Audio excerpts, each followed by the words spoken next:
That you can find, but you won't find God. He was up all night starving the poor, now he's laid the sign on, and that's the second time in 7 weeks. He's like, I know, but my hands were full, giving babies brain disease. And have a sanction for your bad attitude, and that'll carry through to when we colonize planet 2. You make a mess of it, collectively we're blessed with everything, but choose instead to decimate it. Like fuck.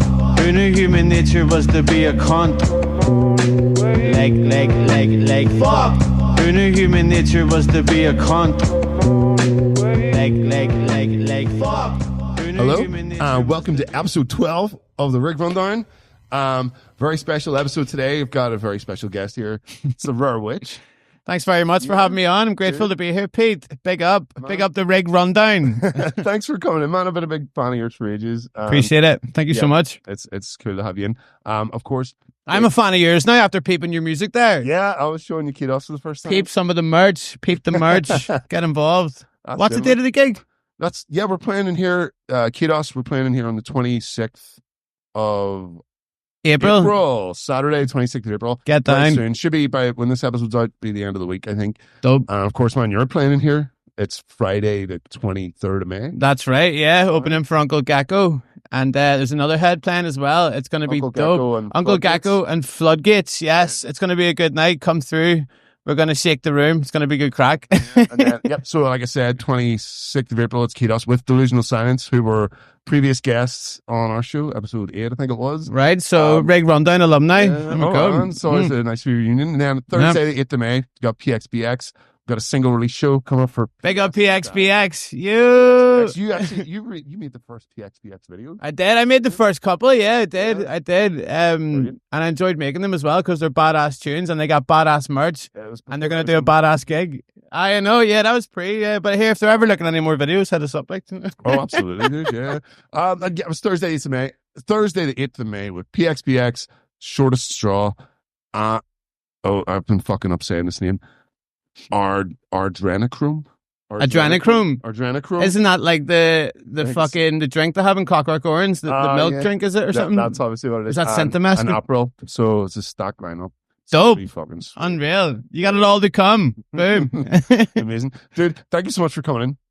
This is very different for us because normally we have like guitar players on and do more rock or metal, and I've been a huge fan of like the stuff you're doing, and I want to branch. And now you've got a wanker on instead to try to balance the scales. Yeah. So there's something different here. So it's cool, man. Dude, yeah, you've been how long have you been gigging now? How long have you been going? Under the Rarewitch moniker, probably. I think the first gig I did under it was in 2021. I can't remember. I think Miles McCormick booked me to do an opening slot somewhere. I think the Sunflower Bar. Nice. And that was the start of it, really. Because I've been writing a few like little like sort of folk tunes, and then when was that? I think it was 2021. The past like 4 years have just dissolved into this sort of dust. But yeah, I think like 2021. So not quite recently. Like. And what made you decide to go like do it alone as yourself? Were you? Because I'm a control freak. Yeah.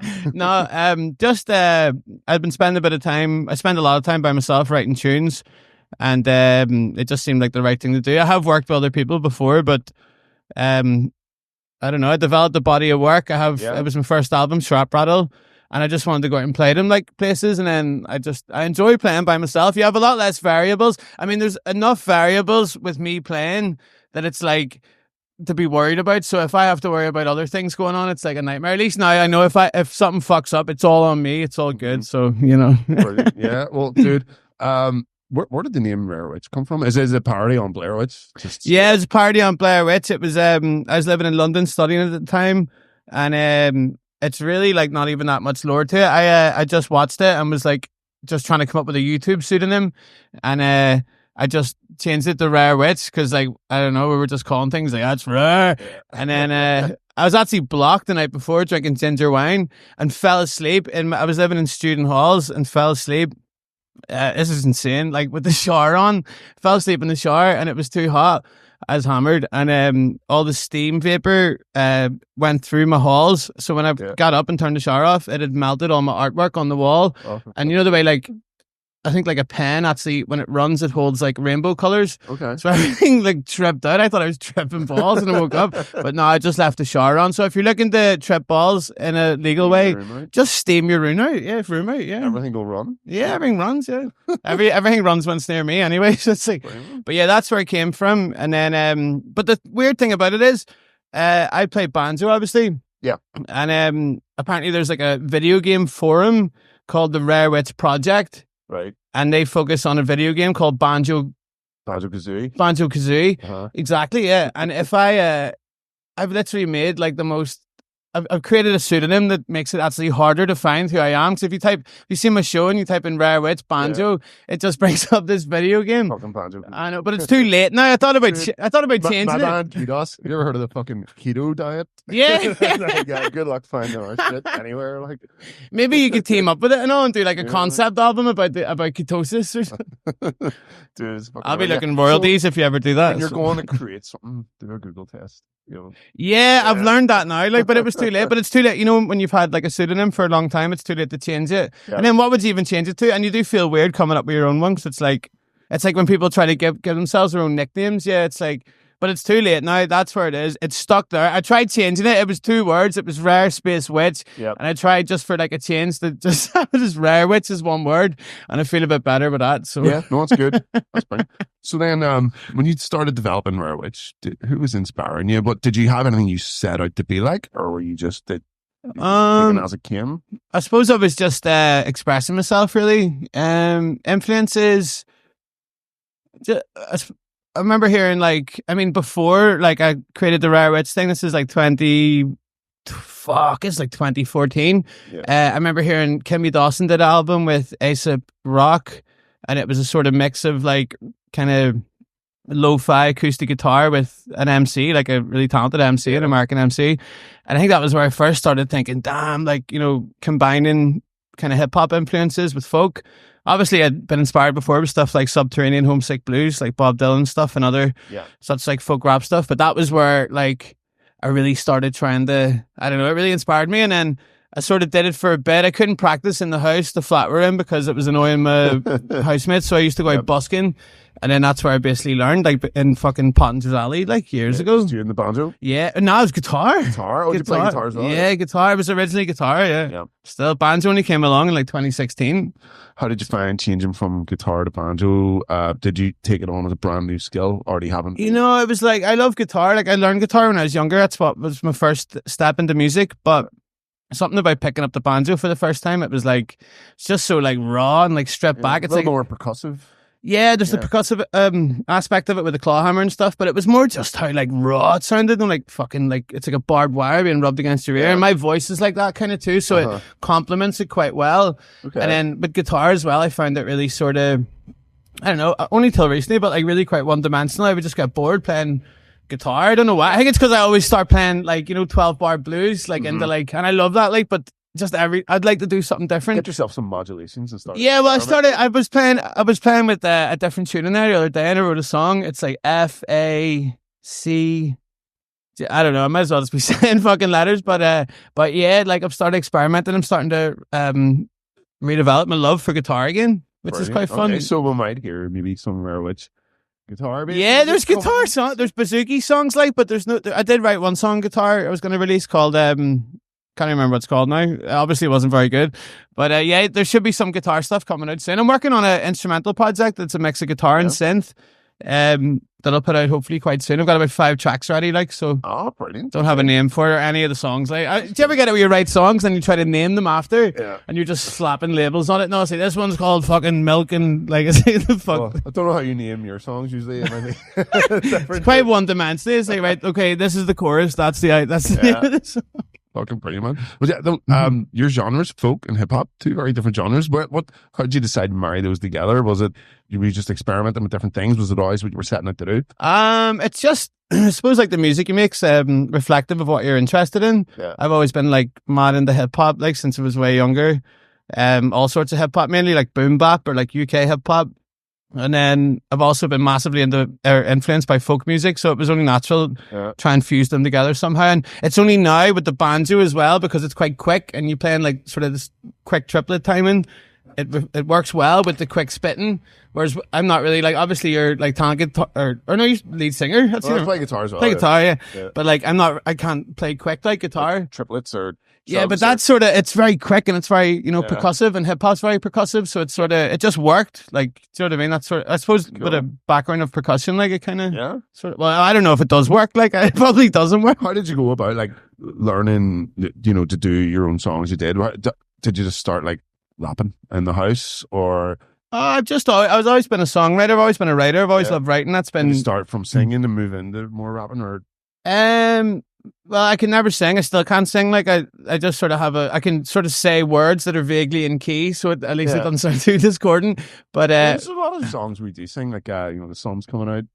Sun's out, yeah. That is a bit of singing, but I've layered the vocals on that to mask the cruel reality of it. Like, so, You could do it like low baritone even, or... There's a low baritone in it. I know sun's out and my head's above. But, but what I find with rap, like, I find it easier to express myself without having to rely on things like melodies and stuff. Obviously, there's there's more character in your music as well. Character, and it's like it punches a wee bit more. It's sort of, and I've always been a huge fan of literature and writing and different literary techniques, and I just find with rapping you can employ those devices a bit more. In mind of the old Eminem songs, where there's like a story going on, and there's like when he's driving his wife's bus. I was playing. Do you not see I put up promoting the other? You did that. You did. Forgot about Dre. Yeah, with the Eminem mask. Yeah, no, Eminem's cool, but I'd be more inspired by the mask. Was that like an AI thing on your face?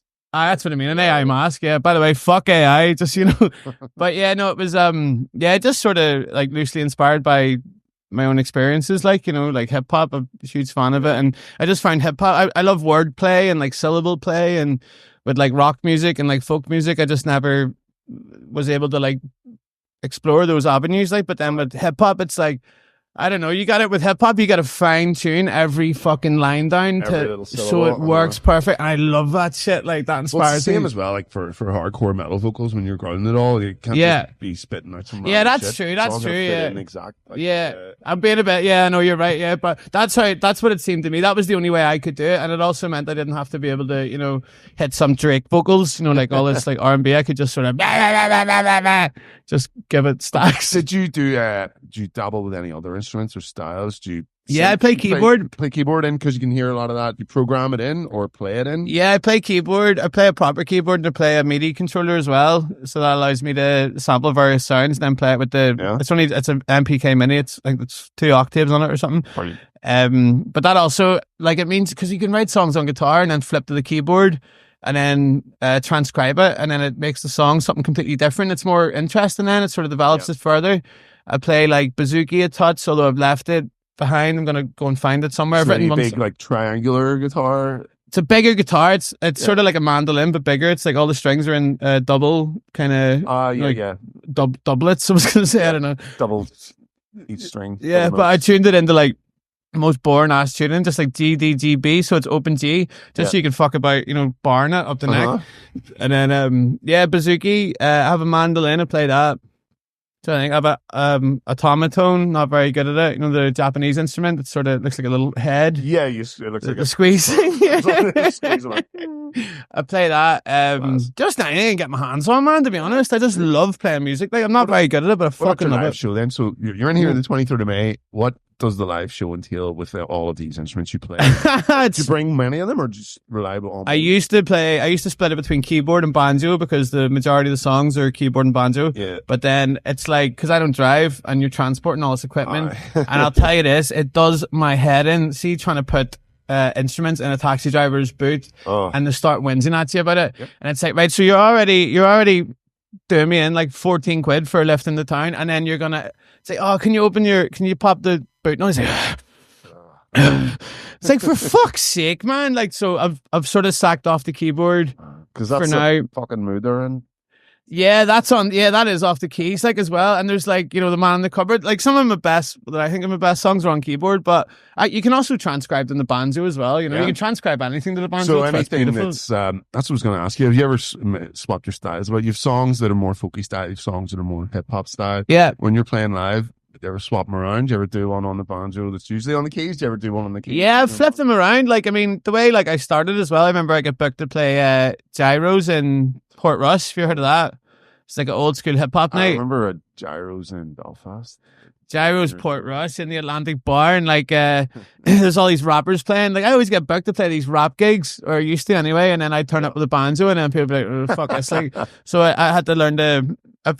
I'm also playing in Capta Festival or Sapta Festival, like it's called, but in Galway, and that's a rap night as well. So I've had to transcribe my hip hop stuff to banjo for that, because I want to bring a banjo down. I want to like do something a bit different, you know. Yeah. But it's also just me strumming a banjo and then just trying to say words really fast. So there's something for everyone, you know. Oh, fantastic, man! That's really cool, dude. So.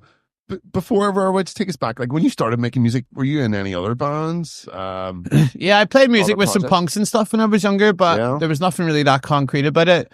I did jam out with people and stuff, but you were never in any bands or anything? No, not really. Like I ended up like I sort of like whenever I started doing the Rarewitch thing in like 2021. Before that, I jammed out with like some punks and stuff, but they would just like maybe just take it to care too much about sounding good. I know it sounds ridiculous, but I just care more about the sort of crack and like, you know, creating and stuff. It's like and the then difference between being in Kidos and PXBX.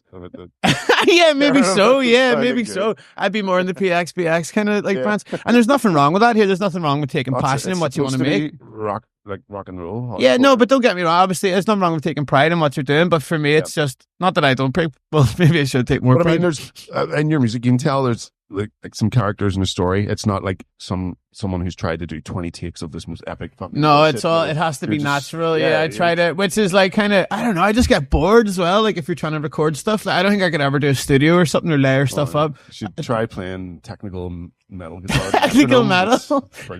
I might give it a go someday. Like so. Amazing. So when you started out, what was your first setup? Like when you started making music, what were you using? What was your Well, when I was a kid, and I was learning, I remember I got an acoustic guitar from my parents. Cool. Couldn't really play because the neck was too big. And then my older sister, had an electric guitar, Fender Strat. And I just waited till she was going out with her mates, and I just like sneak in and steal it. And then that's how I learned, you know, like just basic shit, like White Stripes songs, like Nirvana songs and shit like that.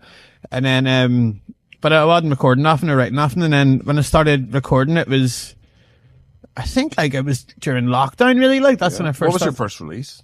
First release was, folk release was Shrap Rattle. Yeah, I mean like on Spotify under Rarewitch, like first thing. Yeah, the first one that came out was Lara Crofters.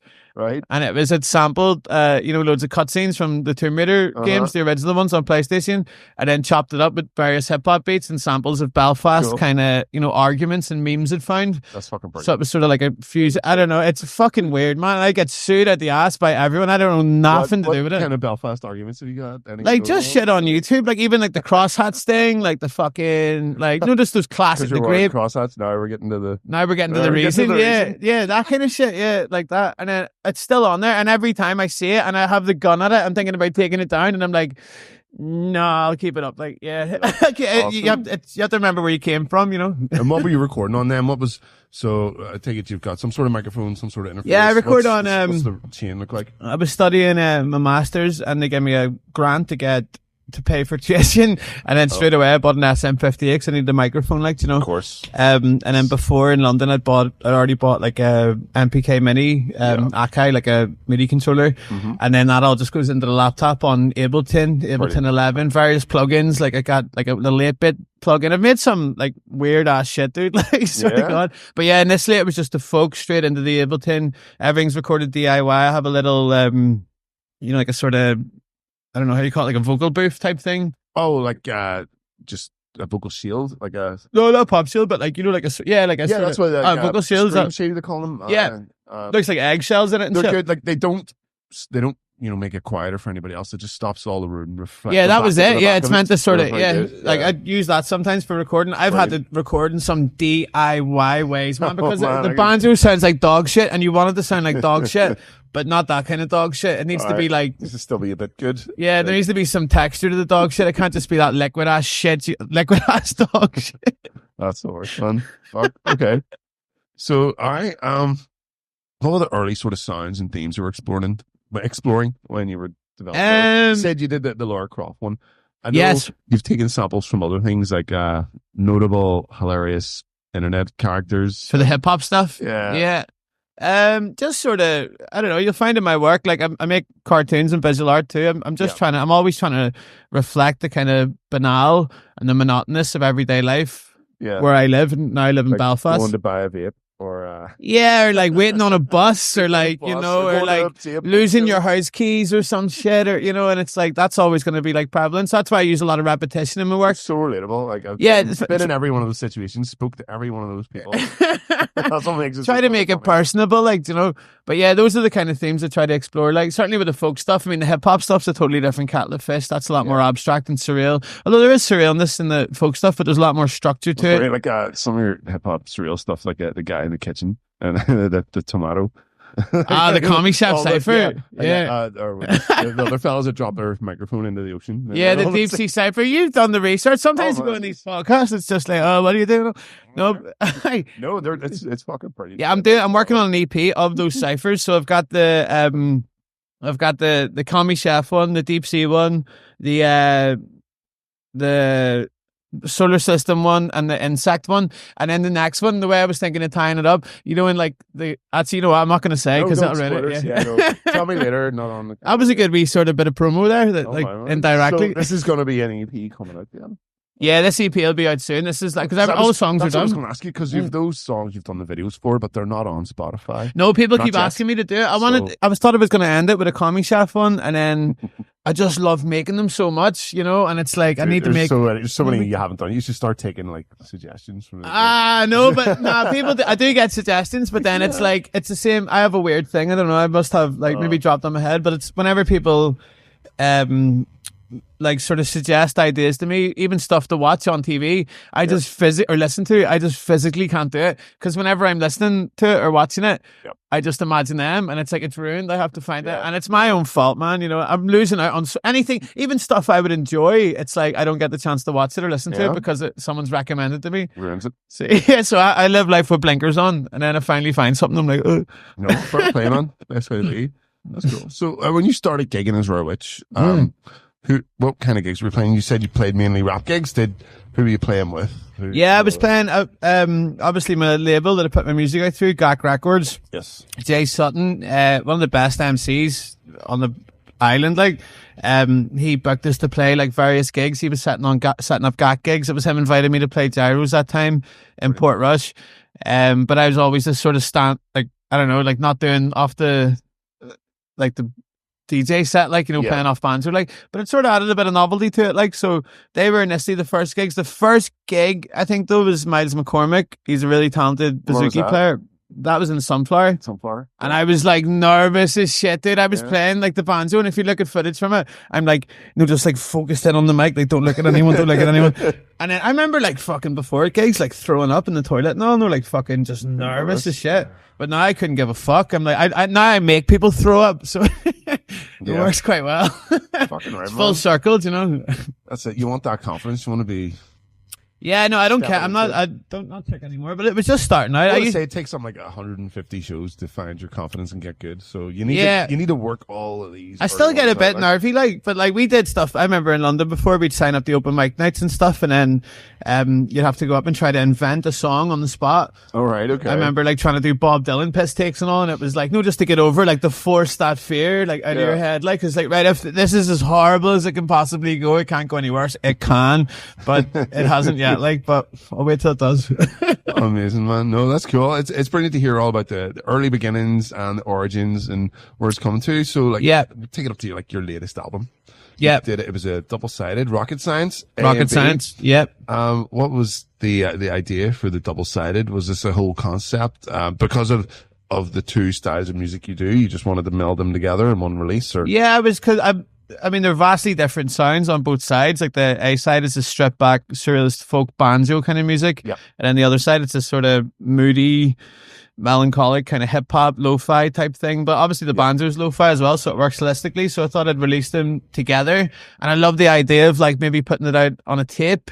So like, you know, side A, which, you know, complements the lo-fi aspect of it. Like I was putting it through tapes, like putting it through tape synthesizers. Were you dubbing them all yourself at home? Were you making, or did you order a run of them from somewhere? No, I had to go to my mate's house. And Did you make them all one by one? No, they're not out. They're not even they're made. not. They're not Alright. even made. But I have my mate Darmot, my housemate. He's given me a tape desk, so I can make them now. It's gonna take you like the length of it though each time, is it? I've plenty of time, sure. Sweet. Just sit there and fucking play like fucking count the tiles in the wall, like. Brilliant. But he's given me the setup to do it. But I was grateful. My first hip hop release, Cs420, helped me put it through tape and lo-fi it and stuff. We had a good bit of crack just getting it to work. And then, this most recent one, I'm stoked on it. I got some good features. I got Drew Pack from Cork, Kerry. He's unreal rapper. I had I can't even remember now. Johnny Depp's on like 3 tracks. One of my best friends. Johnny Depp. Is there anyone with not a parody tribute name? Rarewitch. I didn't even think of that. No, we're all small-minded, but we're rappers, man. You know, you're not going to get much. You should hear I know about some things that are going to be coming out soon. I'm deliberately going to do the next project and get no one that has. Everyone's doing this now, and there's some fun shit that's about to come out. And when it does, we'll all be laughing. Like, yeah, no, that name can be parodied. It's pretty. Yeah, no, that just worked. Like I met Drew and I played in Galway. I'm playing there again. This was about 2 years ago, and we just hit it off. Like we had similar music interests, like similar other interests, like leave out to your imagination, like. And then I just invited him to get on that track. That's the mood I'm in with the. UPF the guy, sample the taxi driver sample. Yeah, dude. I got a bit of heat for that. You know, like I remember Really? I was at like a rave or something, and someone reprimanded me for about 25 minutes, telling me you could sample anything, and you sampled that, and all. And I was like, I fucking sample what I want. Like kind of like the biggest fucking news about. Yeah, it was topical. It was topical. You weren't the only person making fun of it. Like, well, I just thought, you know what? If this guy's going to make an arsehole of himself, I should be allowed to sample it and continue the arseholeness of it. So, and it's a good tune, you know? It's a good tune. You know what? I think you might appreciate it. I don't know about that. Like, I don't know. But maybe we'll get him on the next one. Yeah. We'll do a concept album from here to the fucking jail or something. Like, the McGabry tapes. Yeah, well, because that's the mood. I mean, that's one of my favorites. Thank you very much. There's a very tasteful sample where you're rapping and you just deliver the lyric because that's a fucking mood I'm in, and then the samples. Yeah, it's hectic. It's hectic. Like we played it. Sneaks up on you, you know. We did it at I think they learned it. We did it at Stendhal with a Belfast group collective, and they learned Culbert on the keys. My Culbert knowledge. Yeah. Just learned it straight away within seconds. It almost felt like we went down to practice with him. It felt like he already learned it before he'd even heard it or something. He's so talented. Have you heard of these guys, Belfast Groove Collective? Yes, I have heard of them. They are badass with it. The bassist and all, they are handy with it. The drum, like, Brilliant. Just list all people, like, and then say different adjectives. They are mad with it. The guitarists, no, they're very good. They have a gig coming up as well. If this comes out before, I think it's the 4th of May. Elixir, Pharma G. Where is it at? I think it's in the OES Centre. Yeah. Okay. Love the OES Centre. Fun fact about the OES Centre, PXBX played there and we supported Dangerfields. That doesn't sound like the kind of venue like for PXBX. Oh no, we play everywhere. We get about like so. We're playing in there. They did a cool display of our guitars and merch and stuff in one of the stands, which is pretty dope. Yeah, it's a good venue. It's cool. They record your set and send you your stems and a mix. Well, here, that's going above and beyond. That's fucking cool, yeah, because I is was really cool. surprised. I just got the message, and Johnny was like, yo. Yeah, normally you'd pay for that, like, isn't we it? videoed it.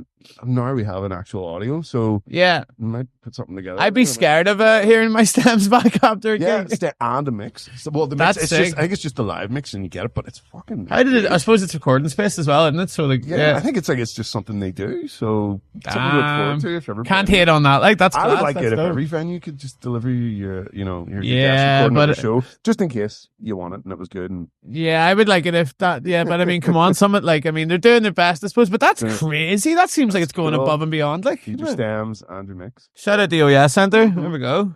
I'd make cartoons taking the piss out of them. I'm gonna have to delete it now. No. You can still take a piss out of them. Everyone's fair game when it comes to taking the piss. I think so. Some people get a bit riled up by that stuff, but you need to be thick-skinned. With love, you know? It's all love. Like it's all like make fun of someone you didn't like. Well, you might. I would never. Well, I mean, it's moving swiftly on. Dude, yeah. Well, that's what I want to talk about. Your comedy, the skits you put out, all the hilarious Instagram videos. It really feels like you capture like real life characteristics from real life in this wee society. Thanks very much. I've met that person. I hear that all the time. It's quite personable. Yeah. I feel like I'm just trying to hold a mirror up the heads, you know? Even the voices, like, you got it down. Like, Nah, I've only got about 7 voices, though, and I just recycle them for various characters, but they work in different settings. You know, there's like the kind of, like, sort of older Belfast kind of voice. And there's like the sort of, like, that fucking fella at the party is just like, let's all have crack. Oh, you're not having crack, right? Or like there's the, like the rapper that's about to blow. We're going to blow up. I'm going to take us up.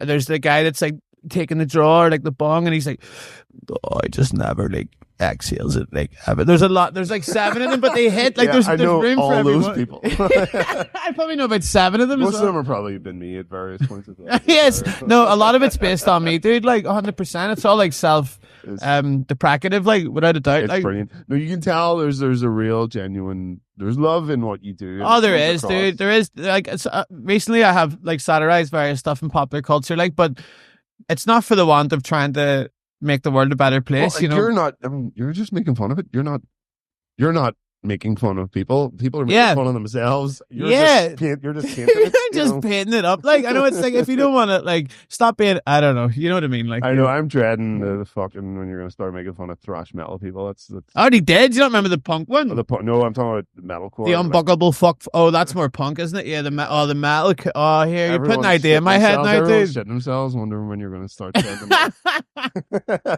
No, I'm going to go to your gig. That's where I'm going. I'm going for field research. I'm going to go down with a Tascam, record everything, and be like, right, okay.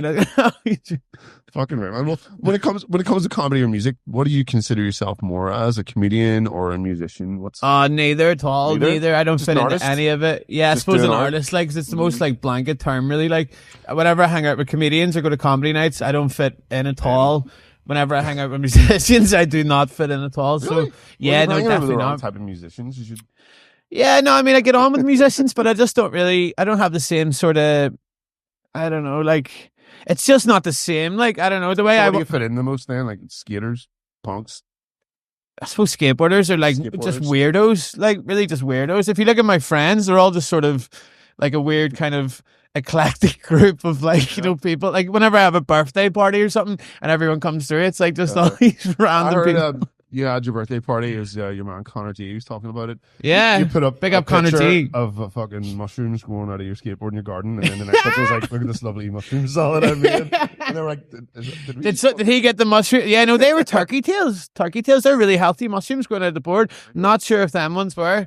But big up Connor G. He's cool. He's like a local satirist. Like someone I've gone into recently. I like what he's doing. He's holding up a mirror to kind of these idiots of Northern Ireland. He does it with love. He makes a point of being like, I like all these people. I hope they do. Yeah, he does it sort of. Yeah, I know that's the worst part. But then people say like, oh, that's cyberbullying.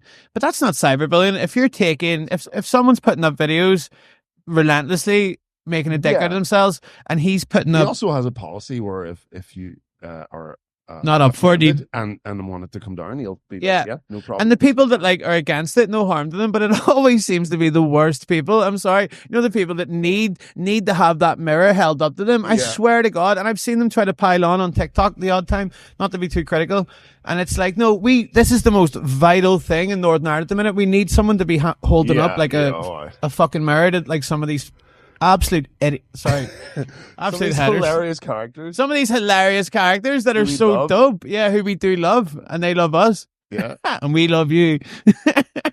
I know it's so like, how do you balance the satire and the sincerity in your work? That's what I'm saying. Like, it's tough.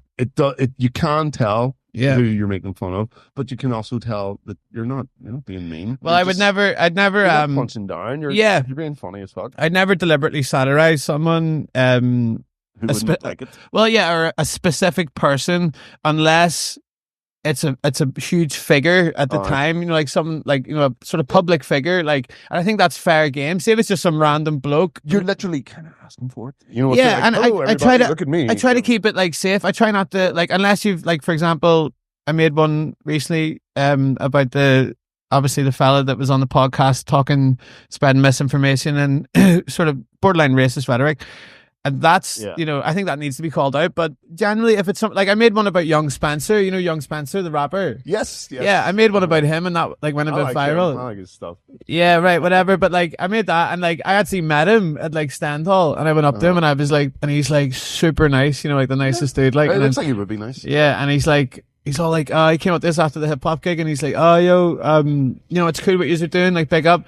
And I was like, yeah, man, here it's me that made that fucking Shankle cartoon taking the piss out. So I hope you don't mind. He's like, oh no, I don't mind, people taking the piss, it's grand. And I was like, dude, 100%. That's how you know you've made it. Yeah, but people are making fun of you. You will fucking tell that to some other heads that don't have a thick skin. But yeah, I try not to be too critical. One thing I'm kind of trying to sort of tread the tightrope of is, there's a lot of politically charged work I'm making at the minute. Okay. With regards to the rise of the right wing and stuff. What I'm sort of struggling with is it's almost like I make it and the people that need to get it don't get it. Uh-huh. And the people that don't need to get it. So I'm trying to find a way to break down progressive values for people that need to understand it without being too critical. Uh-huh. I'm making them. That's where the work comes in, if it was easy, everybody, that's where. Yeah, so that's what I'm working on now. But then sometimes I wake up hungover and I'm just like, what, fuck it, I'm just going to make Yeah, fuck this guy. But yeah, I'm nothing against none of the, sort of musicians or anyone that I've parodied in any of my work here at all. It's just, it's all love. And if anyone did have a problem with anything I made, I'd obviously, I'd stop making it, Yeah, so that's what I was going to ask you. Has there been any, what's been your wildest response to any of your sketches or shorts? You were saying you were speaking to Young Spencer there. Has there been anybody else who's come up to you and be like, yo, man, that was fun? Well, I've made very little about specific people. They're generally, I try to keep generally them about a characteristic than a specific. Yeah, I try to keep them more abstract so yeah. you can apply more. I think the means of a good piece of art or work is that people can apply different sort of understand, open to interpretation. Exactly. So it rarely happens, but it's more. I do get the odd bit of unhinged hate mail. Particularly when I'm making more politically charged stuff. But I know how to deal with that now, and all I do is just block people, dude. It feels bad. No, I do let people away with it. I usually have a 3-strike rule. So if it's once, twice, 3 times, it's you can't be taking abuse from people. Fuck that shit. No. I don't mind I do mind abuse. If it's slurs and stuff, like that guy from the other thing. But yeah, no, I just... There's no better feeling than the way I visualize it. It's in spaceships, they have the air locker. And you can keep it at put them in, and then they're like, and then just. I just if it's 1, 2, 3, and if you're anything that's misogynistic, racist, transphobic, anything like that, you're just out, dude. I'm all for constructive criticism. Yeah, of course. No, I'd encourage it. Just being even slagging me off, dude. See some people in the comments slag. There's times when I put a song out, when someone comes in and was like, "Yo, that vocal on that line wasn't so great." That's cool. You know what? Thank you, because I need to hear that. Dude, that's crucial. That's proper. That's good. Yeah. But being that's fucking shit. Oh no, I don't even mind the bit of crack, the slagging and stuff. I encourage that. That's totally fine. I don't know if I made the cartoon. It's funny because it's local. Yeah. People seem to use that as sort of abuse for local comedians, which I think is hilarious. And they almost hate me because I'm the fucking. But so local comedians are getting thick skin. Of all the fucking people, I've had a bit of shade. All the people you think could maybe. Although by and large, I would say 90% of the local comedians I've met here have been absolutely solid and 100%. But some of them don't know how to take a joke. Just a few of them, and then I see on the internet people leaving it as a comment, and then people cracking up back to it well, it's meant to be local, and I was just oh man, just shut up. But Brilliant. Yeah, I don't know. Yeah, it's the worst kind of. It's generally sort of anonymous accounts on the internet. I do get the odd bit of hate mail, as you've probably seen, is shared around after I had that spat with that podcast. There was people threatening my man and stuff, and being quite horrible and stuff. But I don't know who it was, but you just got to deal with it. You got to roll with the punches. If you're going to put yourself out there, you're going to attract. I mean, the world is full of a lot of rich people. When you're coming somewhere like this and you're doing gigs and you're in the community, there's very little chance of any of that bullshit from the internet coming and spilling. Well, they said they were going to jump me at that gig actually in May, but I'm not scared of nothing, so bring it on.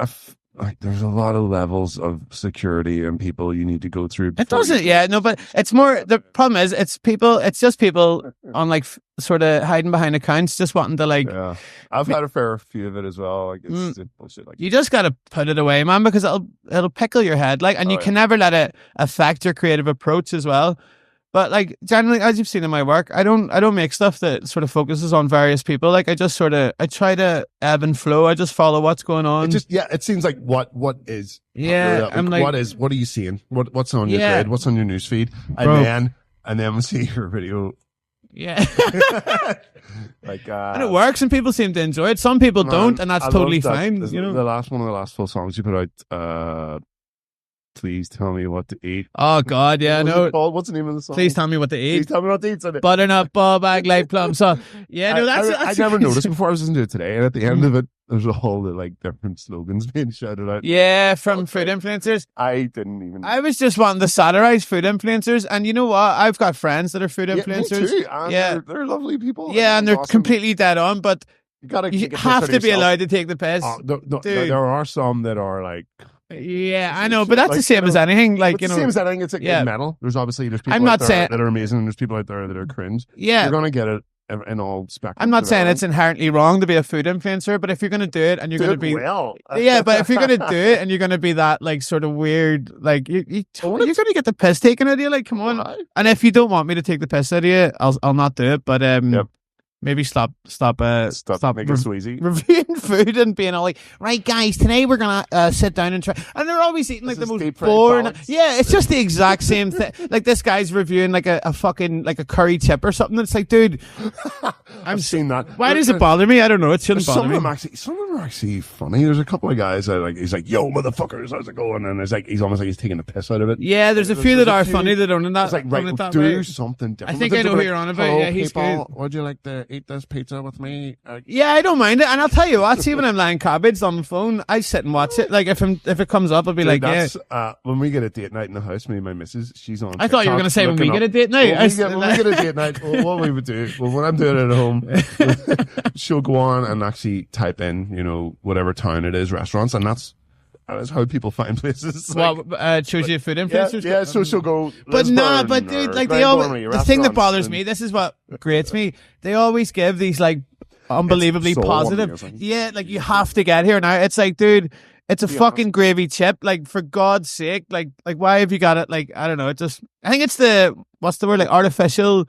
Yeah. Something about it. Just like, I don't know. I need to stop going on the internet. Basically, I need to touch grass. I need to go outside. I need to go up Cave Hill, sabbatical, 2 weeks, go away. Like, I gotta.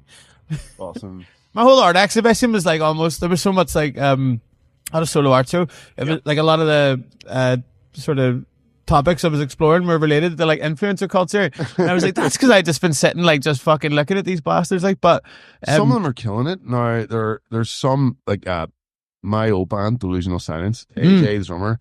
Yeah, but he does it for like luxury hotels and luxury cars. What reviews it? Like, is their spokesperson? Like, wow, doing it for like fucking. So he's a capitalist. He's a capitalist. No, he's just fucking killing it as an advertiser, and I get it. But I mean, but then you have people being like, "Come to me to the local chip." Yeah, I mean, at the end of the day, we're all just trying to navigate life, and I can understand that. I mean, I see people trying to become influencers or whatever, and they're doing it. I can understand. They're just human beings. Well, here's the thing as well, like, if that's the work you want to do and that's what you want to do, you're only going to get picked up if you're being seen to be doing it anyway. No matter how foolish you're looking and how much you're just talking into the void. If that's what you want to do, you need to. I think it's just like, I don't know, like the rise of the internet at the minute, and there's too much shite. Yeah, well, I mean, it's given everyone like this platform and stuff, and there's nothing wrong with that. But I think you should also be able to hold up a mirror to it, much the way Connor G does, and much the way I love Connor G. I often do with my satirical animations, you know. And if you like, I mean, there's some people have bit back and been like, well, but I just think like, I don't know, like you're putting yourself out there, like nobody's asking you to try and be a public figure. Do you know what I mean? At the end of the day, like they're literally all. Do you want me to tuck you into bed as well and give you a hand job or something? Like, you know, you can't like make you a roast dinner and all. It's like, you know, you're putting yourself out there. Like, you know, I don't know. I just think, like, as we all know, like satire and irony has been crucial since ancient Greece. You know, it's been developed techniques for years and years and years, and it's how societies change and grow. And it's crucial, like, so it needs to be done. You need little bastards like me. We're crucial. We're key workers. Keep everybody in check. That's what it is, man. I don't know. Someone needs to keep me. Someone's going to keep my jaw in check soon if I keep taking the piss out of them. Dude, we talked about your festivals you played at. You mentioned playing Stendhal Festival. I know you've done Electric Picnic, Glastonbury. Yeah. Any standout stories from any of these mad experiences? Are we recording now? Oh yeah, All we're right. recording now. Oh yeah, man, yeah. We've been recording the whole fucking time. I don't know, the whole thing. I just love going to festivals. I was grateful to go to Glastonbury. We played at I played at the underground piano bar. It's like a sort of almost they have lots of little dude. It's like a city. I think there's something like 200,000 people there at one stage. They say something when they go in and build the Wi-Fi and 3 or 5G signal. It's like building building a city of Swansea from scratch or something. Yeah, but there's no Wi-Fi about it when you're in there. You're too busy running about. Like, but yeah, no, we were playing at the underground piano bar. It's sort of like the most DIY part of the whole festival. There's no advertisements, no nothing. It's all created by this kind of eclectic mix of artists called, I think, Spacecraft. Big up Asta, big up Paddy Bloomer. Yeah. They used to build it anyway in various sites, this one stage around the festival, and people would be trying to find it because the live music, apart from the EDM stuff, would end at like midnight or 1, and then after, people would want more, so you'd find this like hidden ass like sort of thing, and it's built into the like ground. Not sure. I think they dug that hole, dig this hole, and like build the stage into it, and it's absolute chaos from about like midnight till 9. That they have like, they're giving out a lot of Irish influence, a lot of Irish artists, like a cabaret, so like different like people doing plays. Good friend of mine, Dominic Jones, had his play about the Russian Revolution there, and like. Yeah, they have like, there's people giving out poteen. They have like a jail built into the sort of underground. So if someone's like acting a maggot, they just throw him into the jail. And then it's like, but for like a half hour, like a timeout, and like the fucking bar. And then they had like what would you call it? Like a clothesline, going from the AV spot to the stage. And then if you're doing well, they'll like send a paint bucket over, hung up to the line with a pint of cider in it, and then it comes, but then there's a phone built in with like a what do you call it, kind of cable, like an Ethernet cable, so it works like, to the thing. And then if you're bombing, they'll like ring the phone, and they're like, answer the phone. You answer the phone, they're like, right, get the fuck. And then keep recycling it every night for 9 hours, different acts. Dude, I cannot stress this enough. It was the most badass thing. How did that come about? Did you just get recognized, or did you just word of mouth? Like, yeah, I was hanging out with some of those heads. Like in Electric Picnic. I was going to say, you played Electric Picnic as well. Yeah, I was so lucky. I was so grateful. I was honestly so grateful. Like, it's just getting to hang out with these heads, like, and then you're like, I seen Dylan Moran at that, like the first Electric Picnic I went to, Dylan Moran, one of my favorite comedians. Can't even pronounce his name right, but bumped into him. We were doing this thing. Do you know that song 10 Wee Caramel Joeys? Oh yeah. Put out. Funny story about that. My little daughter, she's autistic, non-verbal, doesn't speak. Right. Was running around yesterday. 10 Wee Caramel. Oh, that's so dope. 10 Wee Unreal. Joeys. Oh, that's so sick. Yeah, so she if she sings your song, that means it's fucking good. Badass. Unreal. I got the seal of approval. Yeah. Sick. That's the test. You ever hear the old grey whistle test? It's like, getting the child to put down their iPad test. That's how you know. Was old grey whistle test was like some old school. If your song is good enough, so the old guy mopping up at the end of the night will whistle it. Is that what it means? Yeah, that's what it means. That's the test. That means it's a hit. That's a beautiful kind of analogy. Like, getting that's the kid to put their iPad down is a better test. Yeah, that's sick. Yeah, cool. That's what your shit does. Unreal. And they're good biscuits as well, or buns. But we were doing it, and then Paddy Bloomer had this idea in the haunts. It was like a stage in Electric Picnic to build like a fishing rod out of like, I don't know what the fuck he built it from. It was like bits of metal and stuff. And Paddy Gallagher was there, Damien was there. They were doing a DJ set, and we had the idea to get the fishing rod and have the line, and then put Caramel Joeys on it, and then wheeled it into the crowd. No, into the crowd, and then they were all trying to catch it, and we're like fucking holding it up now, and it was unreal. And then I put a clip of it on the TikTok, and someone replied and was like, "This looks and sounds absolutely shit." I was like, different strokes, but that's when I first, or no, that was what last was the year. Inspiration for 10 Wee Caramel Joeys? It was literally me and my ex-girlfriend were cat sitting in her cousin's house, and we went to a spa, and then we were walking up the aisles, and I just seen it, and like I just kept going, 10 Wee Caramel Joeys, and then we went back to the house. I just had like a setup, like my laptop and a mic and my MIDI So you keyboard. just did it there and then. Literally in one take, yeah, just boom, like, yeah, it just wrote itself, like, and people love it now. But my new one is a banger. You need to hear the new one. Oh, I knew Caramel Joy. No, but Oh, it's no, I it's knew. a new kind of weird abstract song. Because no, I was going to say, with the Caramel Joy song, I've been in the position of the narrator and the protagonist and the antagonist. Yeah. You need to get him out of here. You need to get him out Yeah, of here. there's depth. You know, There's depth. I've been the person being like, you need to get him out of here. I've been the person who you need to get out of here, and I've been the person who's being told, Yeah. you need to take. Yeah. You know, It's personable, like, yeah. it's 3 different levels. Yeah.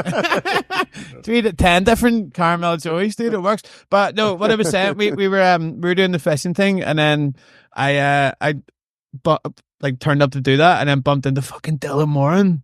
Like one of my favorite comedians. Like I used to watch Monster and like totally religiously. I took my ma to see him in London like about 2 years ago.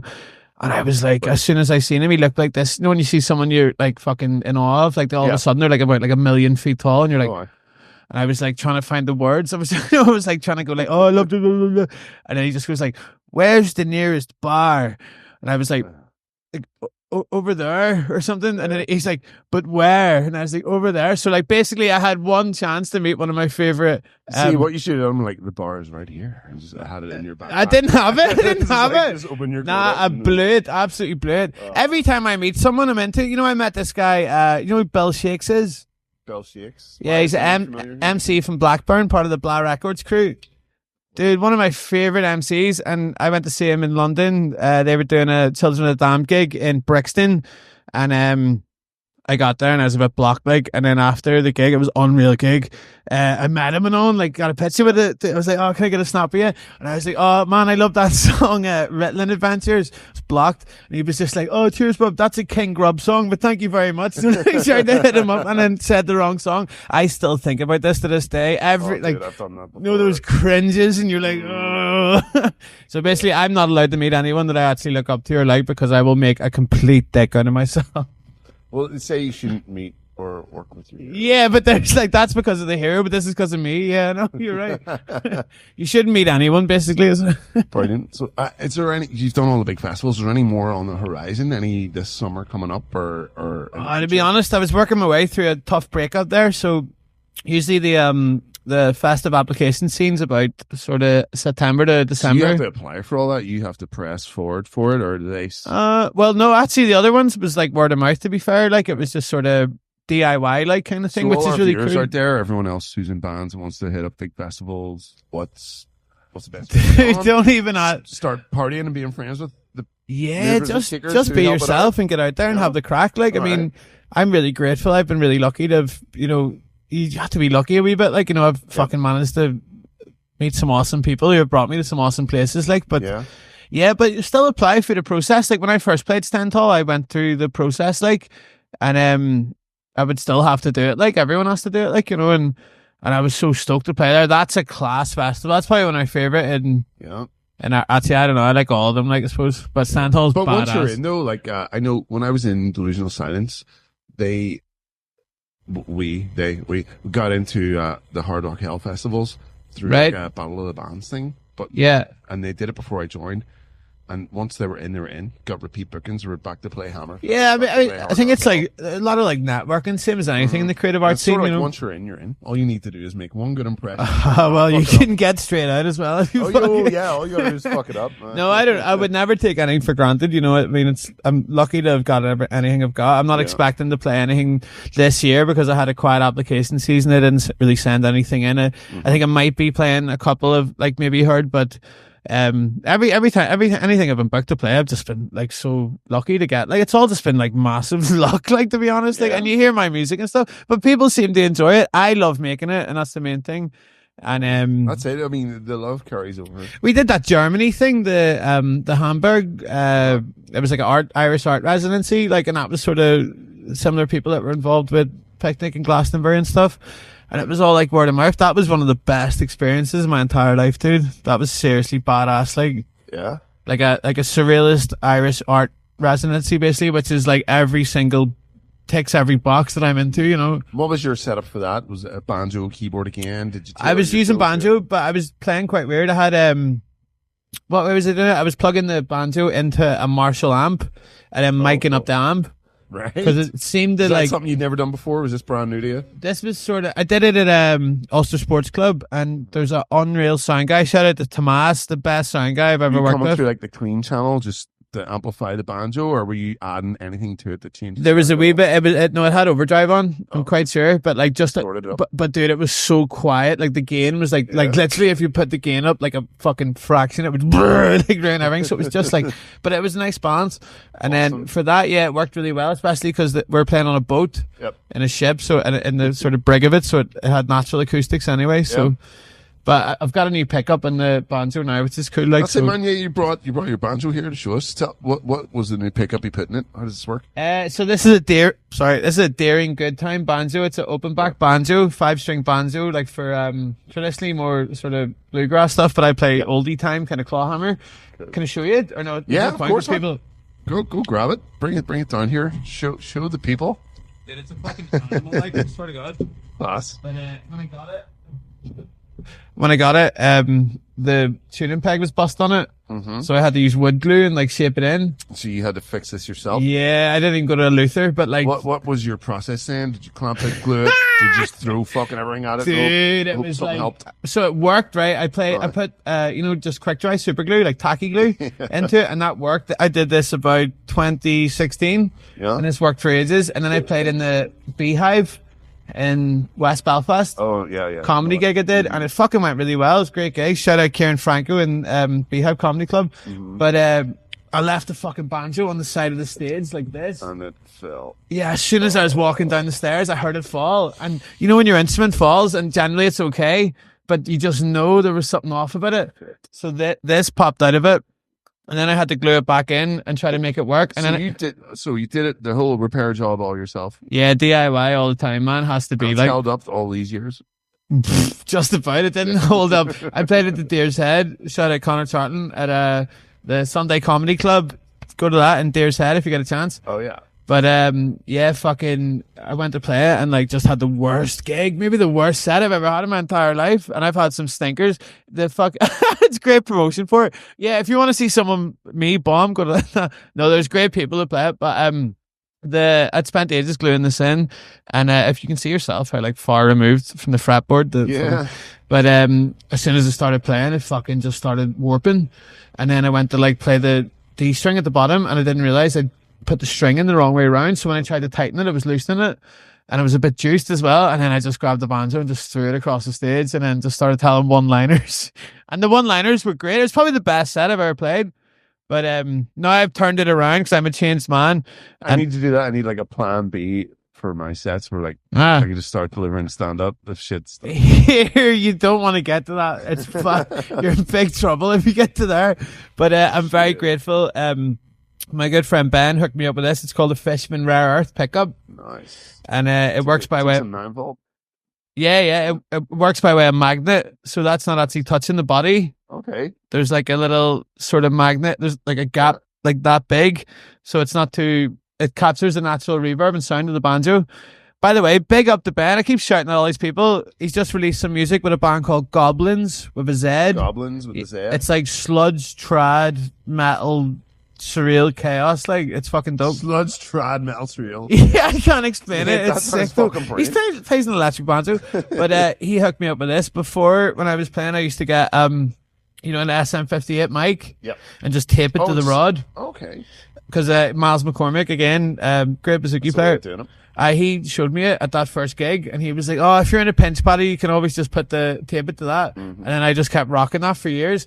But that meant, like any gig I was playing, the way you get nervous about playing, I'd be not nervous about the crowd, but like nervous. About your equipment. Yeah, it's gonna break up. Anytime I'm nervous for a show, my missus would say, "Are you nervous?" I'm like, "Yeah." What about the equipment? Yeah. Nervous about what you're doing? No, I can do it. No, it's all good. Yeah, it's all grand. It's the equipment. Yeah, like it's literally it's hanging by a thread. Yeah. But since installing this pickup, I've put like, you can see like a kind of DIY of fixed the cork in to hold the sort of. Looks fucking cool. It sounds badass, dude. It sounds so fresh. Like, give it a wee go. Show us. So tune, like. So what's the tuning for a banjo? I know guitar, normally we go E, A, D, G. Banjo's But G. you go upside down? No, is it like from a guitar is like G, B, or what's...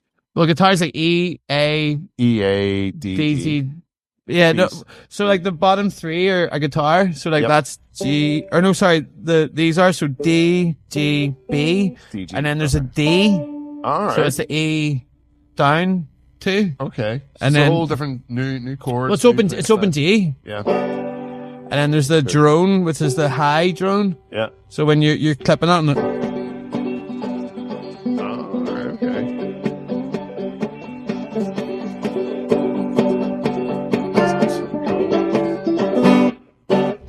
I know, but I like playing, like sort of grungy walk downs, like from influence of Nirvana and shit, like sort of like dirty ass shit, like. Brilliant. It's an impressive. I wouldn't know how to try it, man. I've never played. There's different styles of playing. That's just clawhammer, like so. So I wouldn't even know what the hell to do.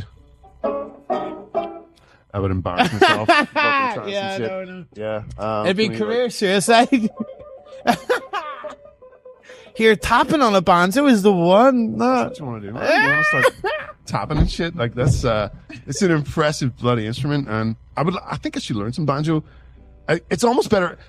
If you're accompanying yourself singing, there's playing acoustic guitar, but a banjo actually would elevate your performance a bit. Well, there's the rhythmic quality. Every motherfucker plays guitar when they're singing. See, that's what like used to bore me as well, and I love guitar, but it's too like saturated. I know like two banjo players, like, and they're both unbelievable, like, so. No, it's awesome. But then one thing I did, like, I cleaned the dirt off it from where your hand hits it. There's a name for it, like, and then I used to get stick for cleaning it off. Like, I don't know why I cleaned it off. Yeah, no, you're meant to like double down. You're meant to make it dirtier. Well, yeah, dude, it looks fucking cool. It's got the sound, like the style I play is like overhand clawhammer or like mixed with like drop drum. But over the years, I've just sort of developed it into my own style, which is quite a punky, abrasive kind of style. You were saying you were running it through the Marshall. What about running it through the proper distortion, like I did it, yeah. Tone, or even in the I know what I can do with that pickup now though. Because see, when I was running through the Marshall, I was using a piezo pickup. Those like bullshit, like sort of cheap ass, like it sticks like a submarine, like clip on. Yeah, clip on basically. And I meant like there's so much like room for it to fuck up. But see this one now, I can do fucking anything. I can stick this into like a reverb pedal or like a delay pedal, like, and I have that shit. Get yourself a board and get yourself a dude. I don't know. I haven't had time. Like, I know what I bought in a charity shop there. It was those fucking keyboards that are on the floor, the children's toys. So you get one for a pedal board? No, the ones like it's like a fucking like. It's like a big like mat, and it has different keys on it. Like, yeah. Tom Hanks' big kind of shit. Like, exactly got one of them, and I was linking it up by way of a piezo pickup, like into pedals, and it made like a cool sound. Oh, there's like presets. There's literally a banjo preset on the keyboard, but that I'm gonna experiment with some pedals, but I've only just fixed this on like literally a month ago. Oh, brilliant. So is this something we're gonna see on the 23rd of May in your show? Yeah, I might have hooked up in time for your show. Yeah, no, the pickup's hooked up, but it's incorporating pedals. So I would love the incorporated pedals. I think I could do it. I have like pedals and all ready to go, or have you? I have pedals. I have a reverb pedal, delay pedal, chorus, distortion, delay, chorus, just like a full guitar rig. Yeah, that was about 3 or 4. I have a tremolo one. I'm not sure if I would use that. Like, well, maybe like a harmonist. You never know. Oh, dude. My mate lent me like a loop pedal as well, but. Yeah, I don't know. I like keeping it stripped back so there's less stuff to worry about. Yeah. But the main thing, I wasn't able to do it because the original pickup was terrible and the mic connected to it was fucking just... I would turn up to gigs and the sound guy would be like, he's not so sound when he sees the mic sound. I turn up with wireless microphone, wireless in-ears, and the sound manager he's just looking at you like, what do you want me to do? How do those work? Do you get like a latency with the in-ears? Yes, but it's so minimal. Wouldn't even notice? Yeah. It comes in like a sender unit, a radio unit, and then your in-ear buds that I'm wearing now. Right. And I was used to going place to place and playing places and having sound men look at you like you've got fucking 10 eyes. Everyone you ask me to set up wireless. So I come up with a way to set my own wireless receiver into my own wireless in-ear thing. And I'm like, look, dude, just give me your XLR that plugs your desk, and that's all you need. Yeah, that's all you need to do. And I'll look after it all myself. But they're getting paid to do it. Like, you know, they should like. But you need to be prepared. You need to be, this was your plan A and your plan B. Sometimes they'll give me in-ears and they'll give me like stereo guitars and they'll give me everything nicely mixed. Or sometimes I'm just jacking my mic receiver into my. How do you find using those? Like, I've never used in-ear stuff. Like, well, when you're doing what I'm doing, the whole like. You need it. You can't hear nothing else. If you're using just the wedge and you're going by the sound of the venue, it's hit or miss. You'll either hear yourself brilliant or you'll not hear yourself. Yeah, and you have to growl in key as well, isn't it? And then it's got to be delivered how it's got to be delivered. There's no room for blowing yourself out hearing it. Yeah. So in-ears for metal vocals, it's the way I would compare it is to when you're in the studio and you've got the big cans on and you've got that excellent precision and control in your ears. It's like that, but you're dancing around the stage. Yeah, special. Well, can you still hear the crowd now? No, fuck. You just hear what you ask for. So I take like me here and music about here. And that's all you need. I just need fucks. Because when you're there's so many like and you're going with each individual little croak in your voice, you need to hear it precisely. Is it better for your ears in the long term as well? Maybe better for ears and better for voice. Damn. See, I'd be doing things that make it worse for your ears and worse for your voice, as we've said earlier. Oh yeah. Well, yeah. I mean. Depends what voice you're going for. The honey lemon drinks are good as well, and refraining from smoking on the day. That's good. I brought honey the first time I went there. That's a picnic. I remember Acoustic Dan, one of my favorite musicians. Like, he went down with us. He gives a lift down, or his good friend drummer Jared did. And I was like, I brought honey for my voice. He's like, you're gonna need a lot more than that after the weekend. Sometimes you spend all weekend drinking honey and having lemons and drinking water. Yeah. Or you could spend a weekend paralytic on somebody's couch. Well, it's tough, man. Have you played festivals? Like, give a better performance. You ever have to play? I remember I played. I wouldn't say which festival, but I've played like a couple, like where it's like on the Sunday, and you'd be in serious shape. I've been lucky. I'm always a Saturday afternoon. Saturday afternoon, solid. So it's like you're halfway through. Dude, even Saturday afternoon, because I get hyped up on a festival on the way down, and I'm hammered in the car down on it, or the bus, and it's like, oh man, hard out work. Hard out work playing these unreal festivals. Well, that's what I was going to ask you. Like, for the festivals, how do you prepare for them? As opposed to doing a gig, say, in the Sunflower or in Voodoo, when you're playing fucking Glastonbury, it's almost a world stage. Like, do you prepare any differently than when you're doing a local show, or do you maybe? No, I like prep. Just a bit of like solo time, like before going on stage, just like 10 minutes, just in my own head, just to like, because I find Jenks Lennon said it best. An artist who I'm playing with in April 25th at the Duncairn, if you're free. One of the best sort of outsider folk artists from Ireland. He was at Glastonbury and I was talking to him before I got on stage, and I never forget, he's like, right here, I'm going to leave you alone because I'm going to sap all your energy out of you talking to you before you go on. And I was like, oh man, thank you so much. Because sometimes before you go on, people will be like talking at you, and then you're like, you go on stage and you're knackered. I think like about 5-10 minutes alone time. Don't get blocked. Don't take nothing else. Maybe like 1 or 2 drinks. Have a couple of drinks. Maybe like, but not till late. No, like you're about to go on. Don't overdo that. No, like maybe like 1 pint before, 1 or 2 before, one or 5. Couple during. Yeah, 1 or 2 before, and then a couple during, and I think that's perfect. Like, because the last thing you want. See this knowing your limit shit, because some nights there's 2 drinks.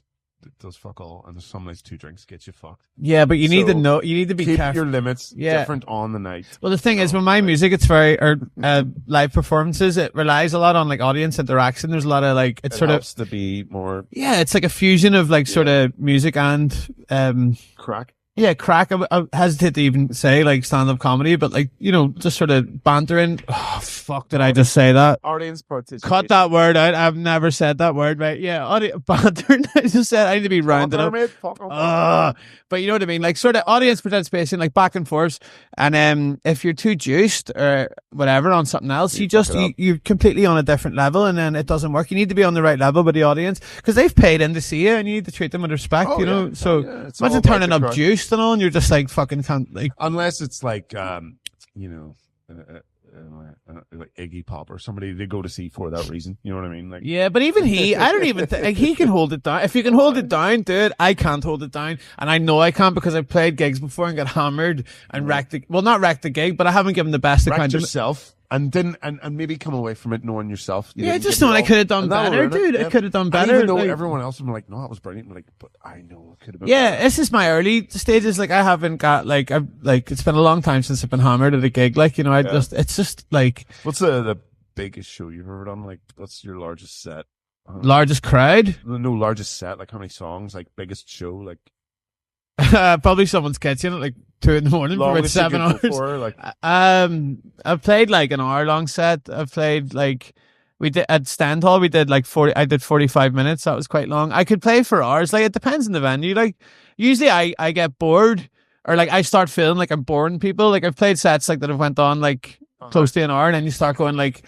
You start thinking like, because like with the banjo, it's like one dimensional. Do you know what I mean? It's not like I'm going to switch up all of a sudden. But it's engaging, you know. Yeah, but from my point of view, it's like, you know, are people still enjoying this? Like, you know, so do you just cut it off? You're like, right, folks, thank you and good night. Well, recently, play it by ear, or do you have a fucking time limit? Are you going by the clock? Or well, like to be honest, like recently I seldom do headline acts. Like I much prefer doing support slots. Yeah, because it's like sort of, you know, you're out, you do it. Also, like the PR, you don't really have to worry too much about. You know what I mean? Anytime I do a headline slot, it's been a while now. It's like, god damn, the stress of like, and then maybe like later down the line, you're like checking ticket sales. They're not that much, and then you're worried it's gonna get like shoved, and then of course all your mates like never buy tickets in advance. They just turn up on the door. What's the thing to say about this is like you're not marketing to the mates. Your mates are people that if they turn up, awesome. If they don't, that's not what we're doing for. Yeah, but yeah, like for years, like I created music in relative obscurity. I mean, I still do somewhat, but like it would have just been my friends coming. But like, thankfully, recently I'm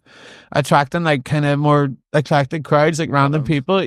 Well, yeah, you could say that. I guess like we're like mates, but like, no, it's been a lot like easier, but like.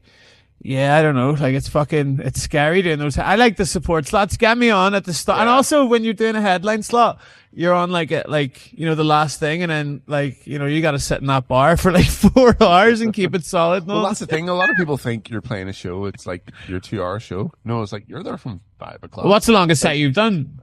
Well, a couple of weeks ago, we did the Life is Loud crying tribute show, 24 songs. Of singing metal songs. How's fucking vocal cords after that? I'm not gonna lie, the next day I was pretty fucked. Like, they were all in their original key as well. The fellas in the band are usually 24 times like 4, like what? 3 hours or something? It was 23 songs, and in the crowd wanted one more, so we did another one, repeated one. So it was meant to be 23, but it was 24. Bring in your external vocal cords for it, no? For the growling as well. And the funny thing was, it wasn't just 24 songs. It was 24 songs from going from D to C sharp to C to B to A. Well, so you have to like changing the keys. Yeah, right. Like I was in it when I was in Ireland, and we jammed covers all the time. We just did it all in drop B. Right. Drop D. Drop B. Drop even lower. Slipknot tuning. Oh, like does that work better with the growl? Maybe. Oh, if you're a lower voice, it works. Drop better. B. Yeah, that's low as shit. In Life is Loud, the Kerrang tribute, we did all the songs in the original key. So Linkin Park was in E. Trivium was in Is it harder if it's a higher key? Yes, because it's more strain on the vocal. Yeah, I had to figure out ways to do it, but it was a challenge. And when we started, I wanted the band. I was like, we'll do it all in fucking drop B. Like, no, we'll do the songs like it was meant to be like a DJ set. The songs were meant to go, and the crowd was meant to dance with each other, and not be looking at the band. Like, right, so we're doing them in their original keys. So the Linkin Park is in drop D, the Trivium is in C sharp, the Avenged Sevenfold is 24 songs. Man. What was it? A Kerrang? It was a Kerrang tribute. Right, so all the classic tunes that were right. Biscuit, Papa Roach, Slipknot, Linkin Park, dope. But all in their original keys. And I had to sing all that shit, and I'm used to just doing it all low.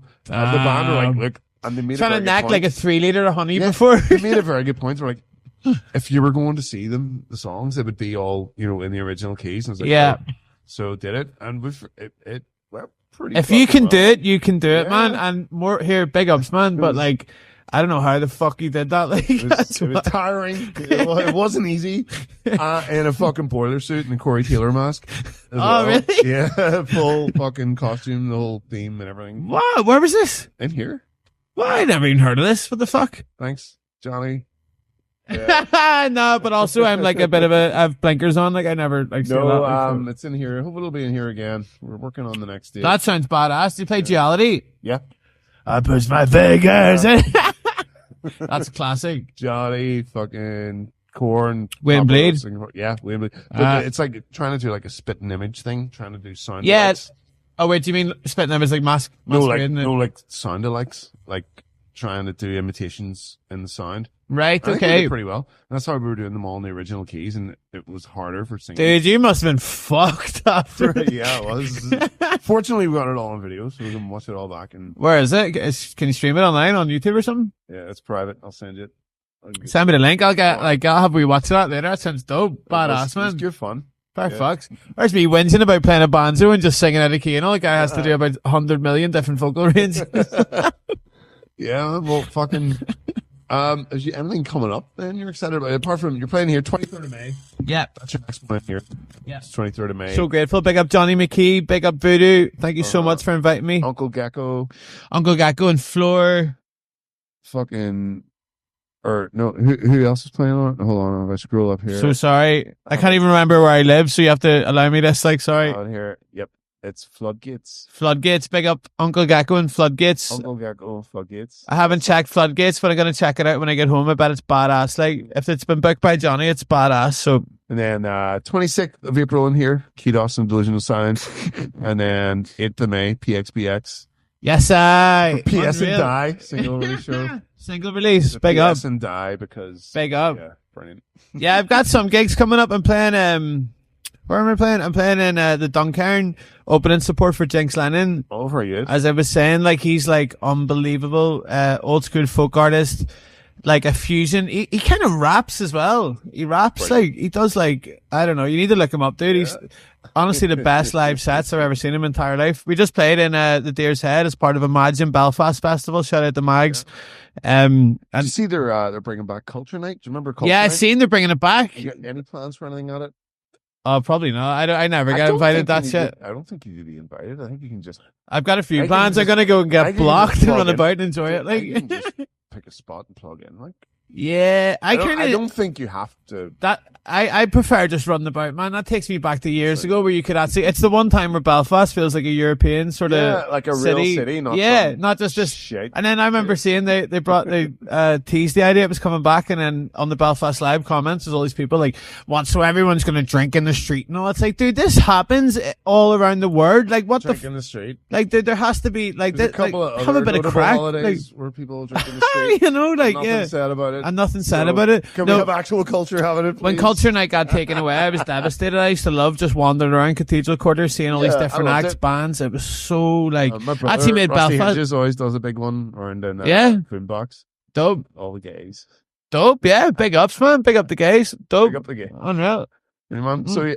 So what's next then for Rarewitch? You planning any more comedy visual content? Are you just taking it as it comes? Are you gonna let Yeah, I've got let the topics decide themselves? I've got gigs and stuff. I've got some stuff. I'm playing that set the festival in Brilliant. Galway.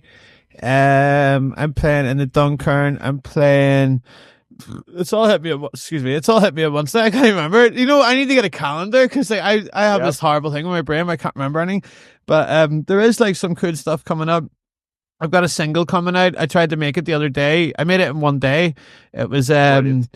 I would just get out of bed and just had this crazy desire to make like, you know, dark kind of synth kind of music. Synthwave. No. Was this when you were synthwaving on your story the other day? I put a wee touch of it on the story. Yeah, it was dark synthwave. you know, like Depeche Mode, Oh. but I might call it like Depressed Chode or something. But it's like, no, it's only one tune, but it's like about a guy waiting on a bus. But I tried to do the vocals, no, like, no, like kind of Ian Courtesy sort of, you know, that kind of like. And I'm gonna do a video for that, get that out, and then yeah, I've got I do have a couple of gigs coming up. I've got those. I've got.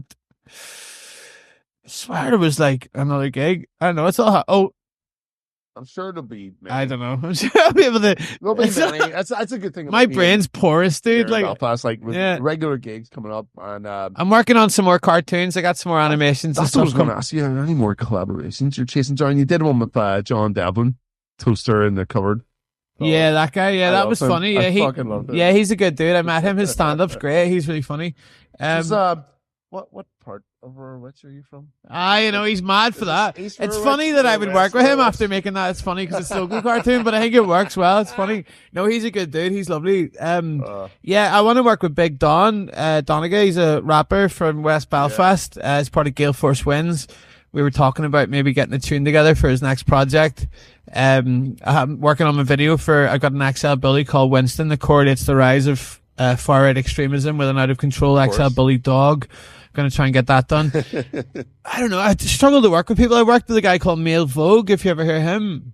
I haven't heard of him, no. He's like a rapper kind of from here, but he does these sort of conscious raps. You need to check his stuff out. But he had an album that came out, and then we took the album, and then I can't remember what he calls it now. I think Irish Rhythm and Poetry Studios. Yaz in his studio on Ravenhill.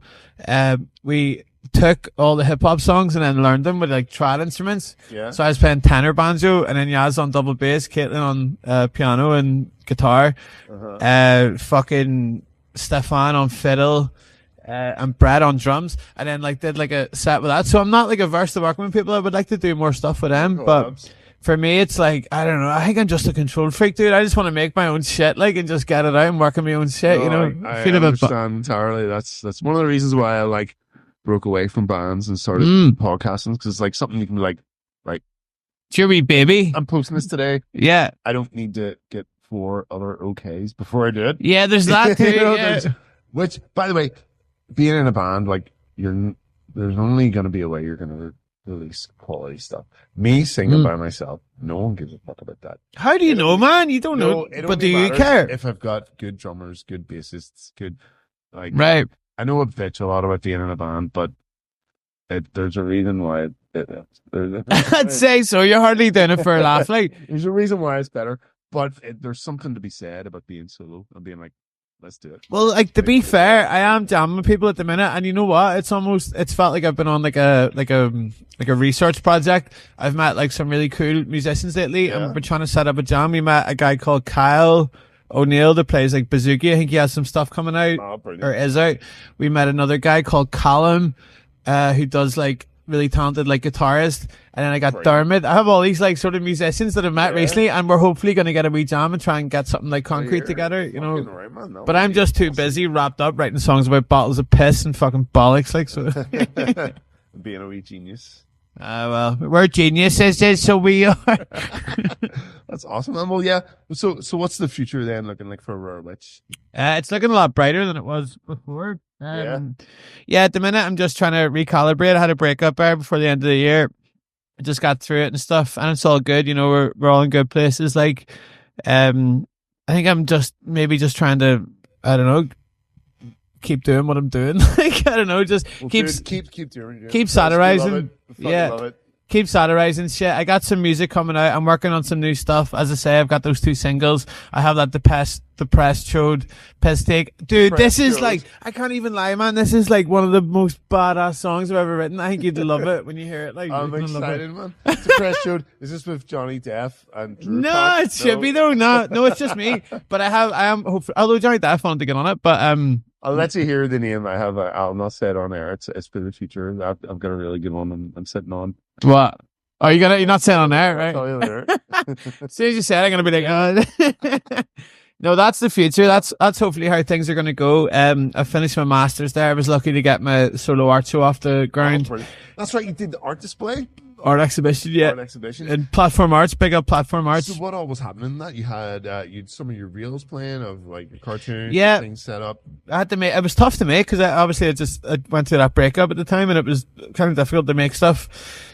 Like aside from going through that, but I smashed it out. I made a short film. It was like a meta comedy that sort of delved into different topics that I was dealing with at the time, but it just kept changing up, you know, like, so something will be happening and then it cuts to like, it turns out it was on someone's phone and then it cuts into there. So I'm a big fan of like, you know, the Twilight Zone and like, sort of meta twist. Yeah, all that kind of shit. Like Lemmy Show and Black Mirror. Black Mirror. Yeah, there's a new episode. I haven't seen it yet. I'm going to watch it. There's 2 of them are sequels.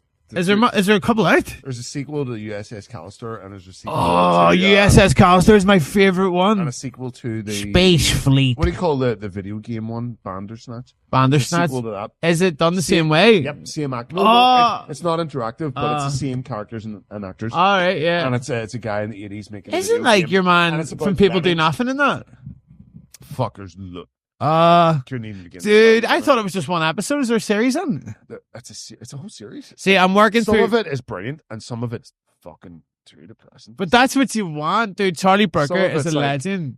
some of it's like. What? So is the USS Callister one? technology is how we're going. Yeah, it's a sequel to it. Is that about the So, people on the? Yeah, the digital clones are floating through space, and now the wider gaming world are attacking them. Oh, They need to get rid bro! of that. And I need to watch it tonight. And your man who plays one of the Doyle brothers, the McPoyle brothers in Always Sunny. Do you know them? I haven't really watched There's it. a guy, he's in Black Mirror. He plays one of the and he's so funny in it. He's the Oh, he's in Black Mirror as well. He's in the only that bit the guy that gets USS burned. He Callister gets episode. he gets burned to death, and that Yes. guy. Yeah. I thought he died. No, the digital clone did. It's not. But I thought he was meant. That was. Oh, what's Yeah, but it's nah, like, you're saying too much. You're saying no. That whole thing is like the digital clones, but it's like the people in the office. That's how the story continues. So everyone. Oh, in the they office can is reanimate him like through his like DNA. No. kinda? They only burnt the digital clone. The real man didn't get burnt. Oh, Yes. damn. So they can make more digital clones, and I'm not saying just watch it. It's fucking brilliant. It's good. I need to go. See, I'm working through. I'm some watching deep Love on the shit. Spectrum at the minute. I've been stretching that out. It's a wholesome. Yes. It's a great show. I'm just getting through that, and then I will fucking watch it. I know.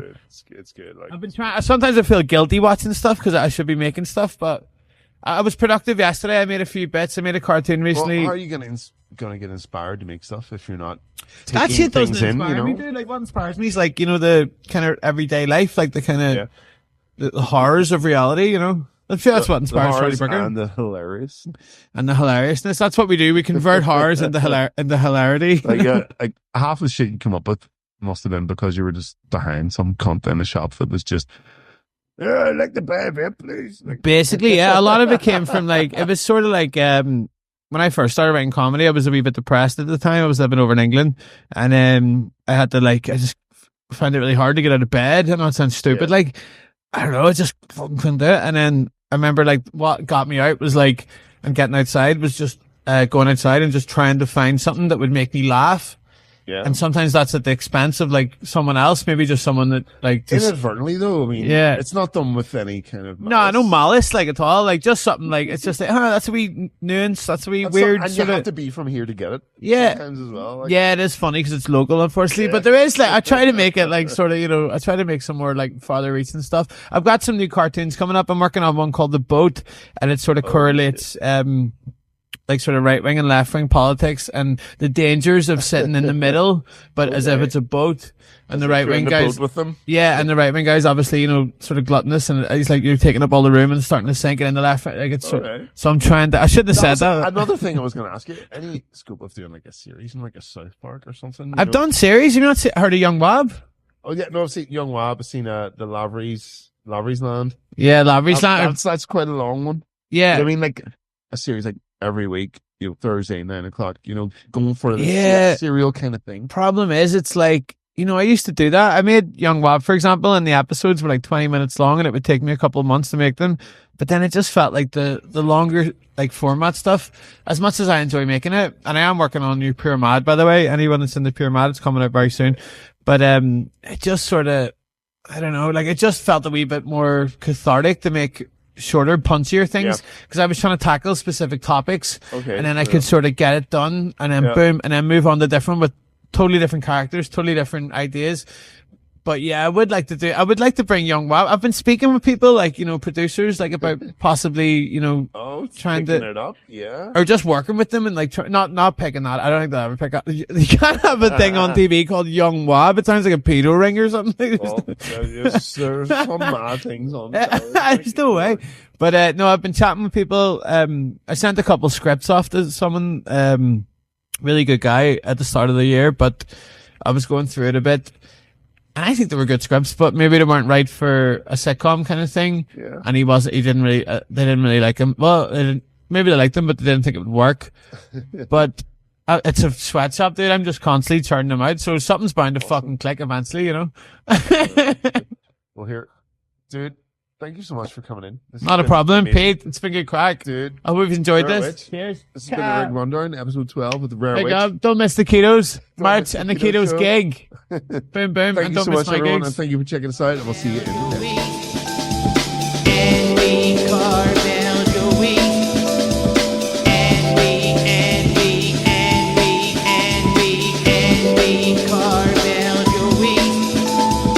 Here, I'm gonna need you. You're gonna need to take him back to your fucking gaff. I'm not taking him back to my You giving them, and you take him fucking. I don't give a fuck if your man's fucking what you take. I can't hear. If I keep him here, I'm gonna ring the cops. Keep fucking talking. Like I can't fucking biscuits. carry him up a fucking Fucking road. cakes. Talking about fucking. I can't remember what the fuck. Yes. Like, just I don't give a fuck how you do it. Right, just get him, pick him up, and get him the fuck out of here because he can't stay. He can't stay. Yes, He can't I stay. want